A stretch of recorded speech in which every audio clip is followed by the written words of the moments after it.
You're listening to the Plumbing Sales Coach, where we give companies the strategies and skills to create a massive customer following. Fresh. Thank you for making us part of Spotify's top 10% most shared and followed podcast. And now, your host, Chris. What's up, everybody? Welcome back to another episode of The Fresh Approach. I'm your host, CF, the Plumbing Sales Coach. And just recently, I had an opportunity to spend 9 days at Disney. It was a 10-day vacation with travel time. We spent 9 days at Disney, and man, did I learn a lot. We stayed at a Hilton vacation resort property, very close to the Disney World properties. So we got a chance to experience Hilton. We got a chance to experience Disney. And then we took the airline Southwest because, well, we have 10 people going. It was a huge group. We basically had to charter a plane. But no, we took Southwest down there. It was a nonstop flight from Indy to Orlando. And we took some family. We took myself, my wife, the 6 kids that are still, or the 5 kids that are still residing at home. My oldest son at home's girlfriend came with us and joined us for the trip. And then my oldest son and his girlfriend, they flew down.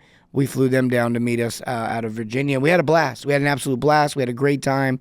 Disney really rose the occasion and did some things that were unbelievable. We had a couple of mishaps, we'll say, with our experience. But, man, Disney just absolutely went above and beyond to handle it. And what's interesting about that is the mishaps weren't even their fault. They had nothing to do with them.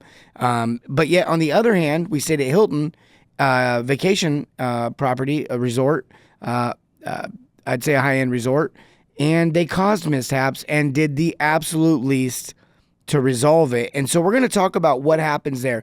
Southwest also, we had a good, positive, fairly positive experience with them. We had one little weird moment flying back where the flight attendant got upset at our baggage in the overhead compartment and took it out on it. And then I just reminded her gently that that was our stuff. And she stopped and apologized. I don't know what was going on there. But outside of that, it was a pretty good experience. The experience with Hilton, though, it was telling because it happened on so many levels, and I'll break that down where they messed up. But what I really want to talk about today is this idea that it's a culture thing. You know, I remember standing in the lobby of Hilton, and with the third poor experience I got from the third employee from the third department, it was unbelievable when I break this thing down. I just realized, I looked at my wife and I said, oh, it's a culture thing. It's a culture thing. And this is bigger than just the employees that I'm dealing with. This is how they're probably treated. This is probably how the companies ran.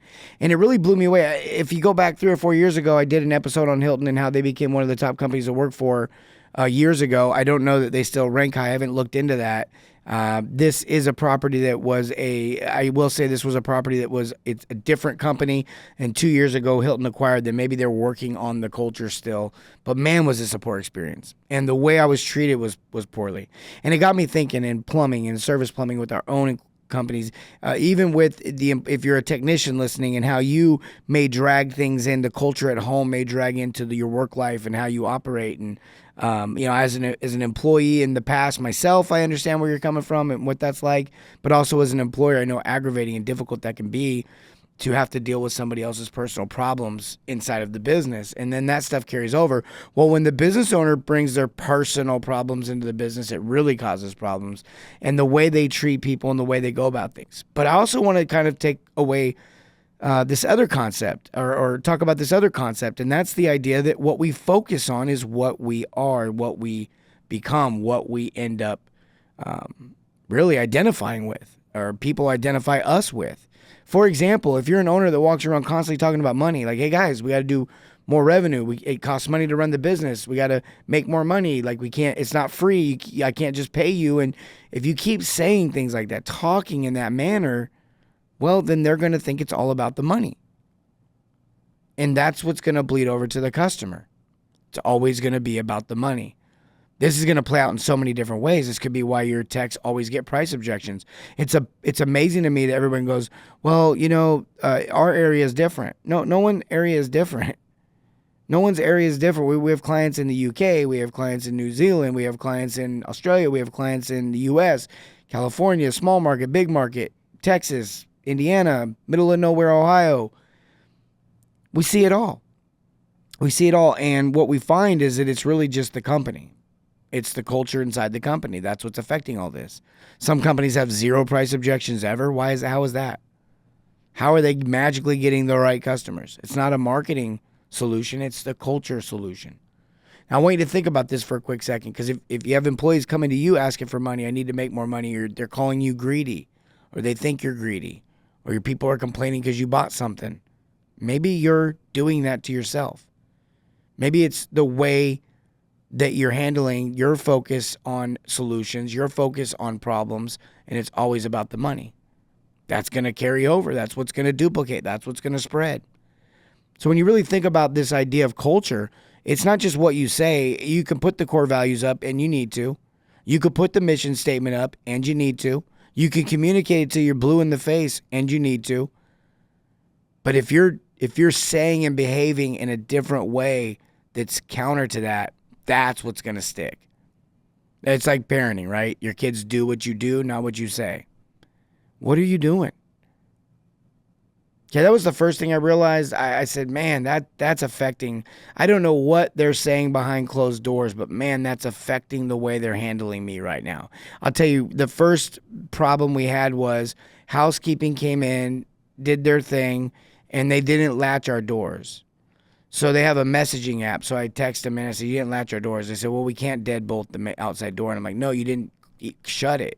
I'm not talking about locking it. You didn't even shut it. When we got home, we were able just to push the doors open.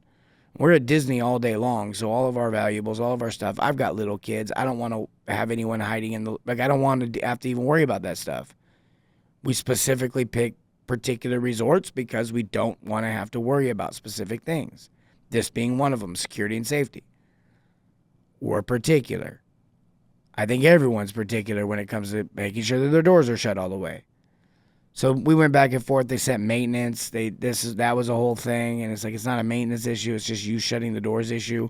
They're trying to educate us. We're trying to educate them. They're not listening. At this point, I'm not listening. Go 2 more days. Same thing. They do it again. Now I'm up there talking to a separate manager. On top of that, they're lying to me. They're telling me that because we got one big 3-bedroom condo suite where it's like a 2-bedroom condo suite attached to a 1-bedroom condo suite. So we basically have 2 rooms, 1 entry, then there's 2 doors going to each room. So you have this barrier entry. Well, inside the one room, the air conditioning goes down to 62. In the other room, it won't go any below 68. So I hit them up. Can you lower the setting and unlock it so we can lower the temperature? We like it cold at night. Our family likes it cold at night. They said, well, we can't because it'll freeze. I said, well, I think you just told the wrong person that, because I know how this works. No, it doesn't freeze. First of all, we're in Florida. Ain't nothing freezing down here. Second of all, that's not how it works. You can lower it. On top of that, even if I didn't know how it works, my room goes down to 62. How do you explain that? So I called them out on lying to me, and they agreed, yeah, you're right, we're sorry. And I said, look, I know why you keep it at 68. It's the efficiency. You just don't want the temperature being ran all day long at 62 degrees, and there's owners of these condos. We get that, but lower ours. Don't lie to us. Just tell us you can't do it tell us the real reason. So they adjust it and they fix it, but then they leave the door unlatched again. So we go through this whole process. And what was crazy to me was when I went in, this is literally the 4th time I'm complaining to a manager in person, and we're only been there for 6 days of the 9 days.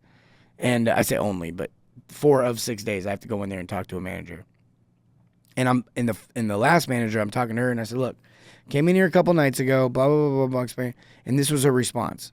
Well, I work nights, and this is the first time I'm hearing about it. And I was like, what? So you're saying that I'm making this up? So we had a little discussion about that, and she got real defensive. And I said, are you sure you can handle this? Like, this I don't know if this is a good, and I got a little snarky. Like, is this a good position for you? I don't think this is a good position for you. This isn't where your skill set matches up with the needs of the job. You have zero empathy. You have no apology. And if you can go back and listen to one of my podcasts, I don't know how long ago we did it, but we did one on how to deal with upset customers.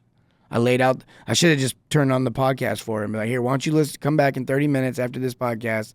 Let's try this again. Because I got a senior manager out there, and that gentleman handled it correctly. It was on deaf ears, I found out later, but at least he faked it, you know. Look, just poor culture. So the second point, the first one is what are you talking about? What are you making things about? That's what they're going to make things about. If you make it about the money, they're going to make it about the money. My advice to you is make it about the service. Make it about taking care of the customer. If you can't make an argument for your team to behave a certain way and so that it benefits the customer, then you probably shouldn't be making that argument. Okay, it's got to benefit. It's got to be about making the customer experience better always. That should always be the motive. That should always be the goal. That should always be the thing. That's what Disney does so well. It's a culture thing. Everyone knows that. They're dialed in. They know the goal. They even put them through classes and courses. They example it from the top down. My guess is they example it from the top down. I can tell you this, with a company with tens of thousands of employees, I'm experiencing it at the lowest levels at all times as a consumer. So somebody's putting off the right energy. Okay, what are you saying? What are you making this about? What's your focus on? The second one is, how do you view your customer? How do you view your customer? What I mean by that is if you're complaining about your customers behind closed doors, if you're saying they're screwing us, they're ripping us off, then your employees are going to think that. And they're going to have that view. If you have a view that all people are cheap, if you're a technician right now and you're like, all people are cheap, all customers are cheap, well, you've put that view in your head. You've got that lens. Now everybody's going to be cheap because you're going to treat them as such. Look, think about it. It's really basic stuff. If you have two doors and there's a fire in the building and you think one leads you to safety and one doesn't, you're only going to go through the door that you think leads you to safety. You'll never even try the other door. That's how the brain works. It's pretty basic stuff. So if you think someone's cheap, you're not going to go through the motions to then build value and offer up bigger solutions because they're cheap. Why would you? You'll be wasting your time in your head. Therefore, shortcutting the process and shortcutting the experience for the customer and then making the decision for making them cheap. You'll make them cheap. Okay, if you're an owner and you think everyone's out to get you, your employees, your customers, everyone, then guess what? Everyone's going to be out to get you because you're going to start doing things and behaving in ways to do the bare minimum. And people are going to have to get more. To get more, they're going to have to take advantage of you or they're going to have to do things to you. Now, good people will just quit, but bad people will play the game with you. See, good character will quit and move on. They'll put up with it for a while. Bad character will learn. They'll learn your patterns and they'll use it against you. So number one, you got to be careful what you're focusing on. You got to be careful what you're saying. You got to be careful on what you're making things about. And number two, what's your view of your customer? What's your internal view of a human, of the customer? Like, what are you thinking everything is about? When you get on the phone and deal with a customer, how are you handling that? How's your office staff here? What are they hearing? When you deal with another employee, what are they hearing? The way you talk to them. How you view them. You know, do you it's funny. I remember hearing this, this is such a good example. I remember hearing this thing from a pastor one time and he said, you know, your kid's sitting in the back seat and you're on the phone and someone's like, hey, did you mail that? And you're like, you look in the back seat and you see the package still in the back seat. You're on your way to the post office and you're like, yeah, I mailed it. Get out the phone and then you go mail it. The person gets it a couple days later, no harm, no foul. The date matches up, everything's good. But your kid saw that. Your kid saw you lie. And then makes you wonder, are they doing that to me? So when you're on the phone with your customer, you're like, oh, Mrs. Whitaker, Mrs. Smith, Mrs. Stevenson's, like I want to, Mr. Whoever, I want to take care of you. Let's get this right. We appreciate your service. We appreciate the opportunity, your business. We appreciate and you say all that and you hang up and you go, I hate those people. Man, as an employee, I'm like, well, you were nice to me yesterday. What were you saying when I left? We got to be really careful what we're doing here. How do you view your customer? How do you treat your customer behind closed doors in front of your employees? Because that's the whole thing, right? It's like this whole podcast is about the idea of culture. Culture comes from what you do, not what you say. So on the forefront, we know you're saying all the right stuff on the forefront. Hopefully, you're saying all the right stuff on the front end. Your messaging, what you're saying in your meetings. Let's do it. Let's get it. But what are you saying around the water cooler? What are you saying out in the shop when it's just a couple of guys? What are you saying to your best guy? What are you saying to your management team? Because that stuff, they're talking. Look, I've been around some owners where after getting around them, I'm like, oh, I don't want to be around them no more. This is not the type of individual I want to be around. And I isolate and move on. Okay, what is that happening to you? Is that happening to you? You don't realize it? Like, why'd that guy quit? Oh, he quit because his dad went in the hospital, and it's this long story. Why'd that guy quit? Oh, because, well, he had a really good reason. Why'd that guy quit? Oh, because he found another job. He was going to move. Why'd that guy? Nah, there's something else going on. People don't quit jobs. They quit people. Okay, what are you doing? How are you viewing your customer? And how are you displaying that in front of your employees? Are you losing credibility with them? Are you losing any kind of respect from them? And then in other terms, are they just duplicating what you're doing? Are they doing the same thing in the homes? They're disrespectful to customers because they know that you're going to have their back, not the customer's back. There's going to be no repercussion. We can do what we want. We can treat people how we want. That's what was playing out. You know what's crazy is, so the manager that I was struggling with, she goes in the back to get a senior manager. She's gone for like 20 minutes. Just me standing in the front lobby. So I looked over at concierge, this kid sitting there, he's probably 25, 26, and they're the timeshare salesman. I remember when we checked in, checked in, got our keys, then we went over to this other section, which was the concierge, and they offer you this awesome package if you come listen to their thing. We didn't go listen to their thing. We've been there, done that. But I went over there and I asked the guy, I said, hey, how long does it take to get a manager? And his response was, that was the manager. I said, no, I get that, but she went in the back to get a senior manager. Do you know how long that roughly takes? And he goes, okay. And I was like, what? I said, no, I'm asking you how long it takes. He goes, yeah. He said, I said that was the manager. And I said, I get that, but she went back there to get a different manager. I don't know which manager, but she went back there to get a different manager. He goes, oh, well, that's a different department. I was like, well, that's not really an answer. And he goes, okay. I said, are you serious right now?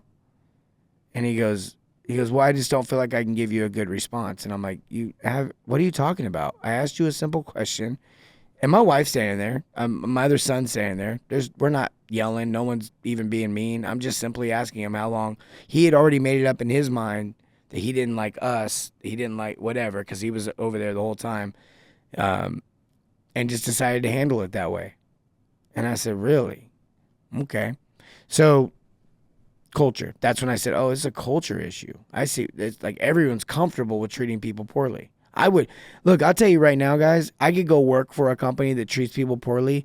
I wouldn't do it because I would never feel comfortable doing it. I would never feel comfortable in my own skin doing that, treating someone poorly, a customer that I would have a hard time with that. I can think back to one time in my career here at the Plumbing Sales Coach where I felt like I treated someone poorly and it was undeserving and it was uncalled for. And I actually reached out and apologized to them. I had tried a couple different avenues and eventually got them directly. And I reached out and apologized to them because I just felt wrong about that. This years later, 2 years later, 3 years later.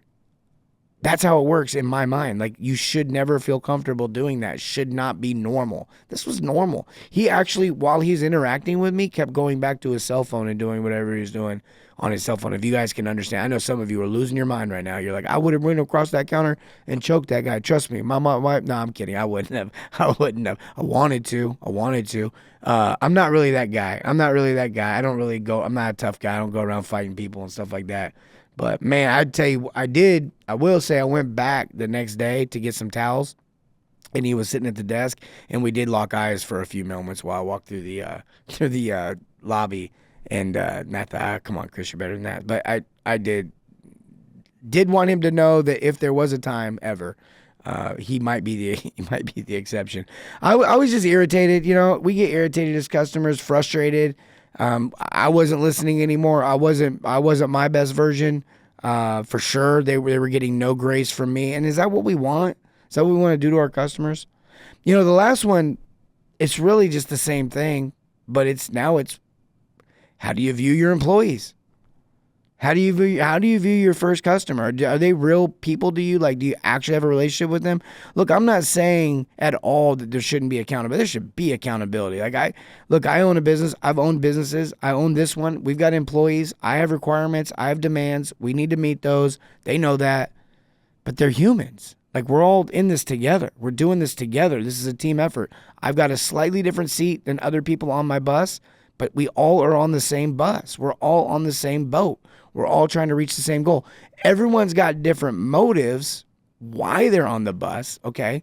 But we've got the same goals on that bus to serve you guys, to serve the community of service plumbing and coach, train, and equip, right? That's what we do. That's what we're about. We work with owners. We've helped you guys build every single process inside your company. We literally have a dialed-in blueprint that we hand the owners, and then we coach them through it. And part of that is training the technicians on how to run the calls correctly. Some of that scheduling, some of that CSR. It's full gamut, everything you can imagine. And it requires a big team. We've got Sonia on the team. She does all the this is why the podcast is now video. This is why the podcast actually sounds good. I'm not talking about my voice, just the audio levels are right. This is what they take. She cuts out a lot of the pauses and a lot of the little like weird noises that I like to make. I make some weird noises. You guys don't get to hear them all because she takes them out.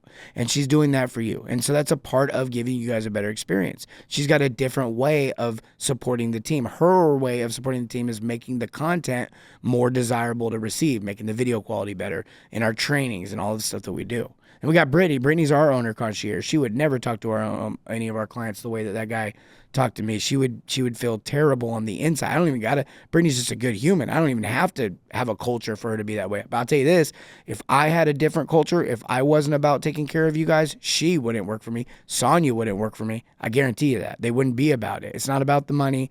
I'm sure that's why they show up, but at the same time, there has to be something they can feel good about. Sonia talks about that a lot. Then you've got Mary. Mary is actually my sister. She's our growth strategy expert. She is the one when you guys want more information about products or services or how do I get a glimpse. You know, a lot of you don't realize this, but you can call her right now and get free access to some of our paid trainings. You can even join a coaching call. Like we'll help, whatever you want. We'll make it all. So we can peel back the curtain. You can see what the product is, see what we're about. But that's who you talk to. She's all about taking care of people. It eats her up if we're not taking care of people. This is what I'm talking. This is culture. You got Patrick. He's our accountability coach, and he also is our director of operations inside the company. He runs the company, the operational stuff. But he's also our accountability coach. He coaches with us, with you, in you, for you, to you. And Bryant, another plumbing business owner that's also on the team. All of these people, Robert Avila, who's doing our training inside for our outbound, like all these people, they all care about taking care of the customer, helping, supporting, serving. That's the culture we have. That's who we attracted. That's who we kept. Has everybody on our team always been about that? No. Have we hired some people who came and went? Yes. Have some of our own team recommended people that didn't work out? Yes. I'm saying that because Sonia's in the room. Took a shot at her. Look, when you build something worth being a part of and people can see how they can be a part of it, that's when it really gets fun. And if you make it about that customer, if you've seen all 3 points today, number one, what are you making it about? What are you talking about? Is it the money? Is it how it affects the customer's experience? Like, what are you focused on? I say make it about the customer experience. The second thing is, how do you view customers? Because if you're making it about the customer experience and you view people, look, my entire team should know this. If we don't have customers, we don't have a job. If we don't have customers, we don't have a purpose. If we don't have customers, we don't have goals. If we don't have customers, we have no mission. It's about you. We can, in the middle of things, not like some things that are happening with our customers, but that's what it's all about. The first customer is your employee. So that was number 3. It has to be about that. That's what everybody in my organization, that's what they do so well at Disney. You're a cast member. When you're a janitor, you're actually a cast member. You're on stage. You're in performance at all times. It's about the audience. The audience is all around you. It's interactive. They're going to talk to you. They're going to interact with you. You stay in character. You're playing the role of a janitor. I talk to people at Disney. I'll go up to a restaurant or especially the food service people anywhere in there. And I say, how long you worked here? It's always 10 years, 20 years, 15 years. I've never gone to a restaurant and somebody said, I've been with these guys for 15 years. I've been here for 3 months, still learning the menu, and I came from this other restaurant for 4 months, and I came from that restaurant. It's just a lot of job hopping, right? But not at Disney World. And I'm like, you guys are, in my mind, I'm like, well, it's just you're a server at a restaurant. Just happens to be inside of Disney World. They don't see it that way. Look, I'm telling you, this is a big deal. I guarantee you, if I came to your shop right now and hung out with you guys for a day, ran calls, lived the life with you, ate and breathed your plumbing company, I'd probably see some of this. And I'd point it out and you say, it's not that big a deal. I say it is. It is. Unfortunately, one sentence can unwind the whole ball. You can spend all day long building culture, all week long, all month long. It just takes one sentence, one thought, one poor way of thinking. Now, the cool thing is if you're constantly on the right side of things, grace will abound. You can ask for forgiveness. You can apologize. You can say, I made a mistake. But if you're not saying I made a mistake, if you're not asking for forgiveness, if you're just living in it and you're just pushing the ball forward every single day with comments and thoughts, it's not going to go well. Your foundation is going to erode. You're going to have turnover. It's going to be hard to hit a stride. You're going to see some successes, but you're going to see some failures. We see companies do it all the time. There's one right now here in my local town. They got 100 trucks. They're talking trash. We're the best. Everyone knows us, which is true, but they're also trash. They have a trash reputation, and now they're declining. And these people are out there making podcasts talking about how great they are while their company's falling apart because none of their employees are cared for, and so the employees aren't caring for the community, and the community doesn't care for the company. And it's just a little 360-degree cycle. In fact, one of my close friends, the guys that we use that do all of our branding, I forgot it was Ed and Lisa. They used this company, or they had this company come out, and then they hired one of our companies that is in our program. We have 6 companies here locally that's in our program. We actually have quite a few that have tried to get in, but we're out of room here in Indy. So if you're listening in Indy, sorry, we are maxed out. But they compared the two, and they said it's night and day difference, the way that whole experience went, the way we were treated, talked to, and everything. The one guy was really educational, but he was a salesman, and that was the angle, versus the company that we recommended, that we coach, service-oriented. He ended up doing the work, actually did some additional work. Good stuff. And this is a new water line, new sewer line, new water main. And look, it just really goes to show you how much the customer appreciates that stuff. They can spend their money anywhere. They want to be treated well. I think our employees should be treated well. I think we as owners want to be treated well. I think people in general want to be treated well. And it all goes about your view of people, the focus that you have, what you're making it about. If it's about you, guess what? That ain't going to last very long. That's going to come back, and that's going to bite you. Look, we love you as always. Hey, I want to say one more thing. We're opening up a new product. It's awesome. It's sick. It's out of this world. You need to reach out about it, but it's our software that's coming out. And right now we're going to be giving it away. So if you sign up for we've changed our tech training to make it really affordable. I don't even know. I feel like at this point it's like Christmas every day here. I'm not even joking, guys. We're talking about something we've traditionally sold for $1,800 a month. With a $2,000 startup for the boot camp. We've made it so cheap, and we're going to throw the software in for free. And then when the software releases, you'll never get charged for the software. You just pay for the training. You need to check this out, and we'll even give you some free training up front before you even hear about that. And this isn't one of those like Grant Cardone things where you come to my 2-hour seminar and get sold. No, we want you to come learn something so that you walk away going, I need more. We believe that's the best way to sell. So we'll just serve the heck out of you. Make sure you get your questions answered. Come to one of the trainings. I promise, I guarantee it will impact your company. And then from there, you can do whatever you want. We love you. As always, remember, serve your community in everything, not just plumbing. Have a great day. Thanks for listening to the Plumbing Sales Coach podcast. Be sure to follow us on Facebook and Instagram, and check us out on the web at theplumbingsalescoach.com.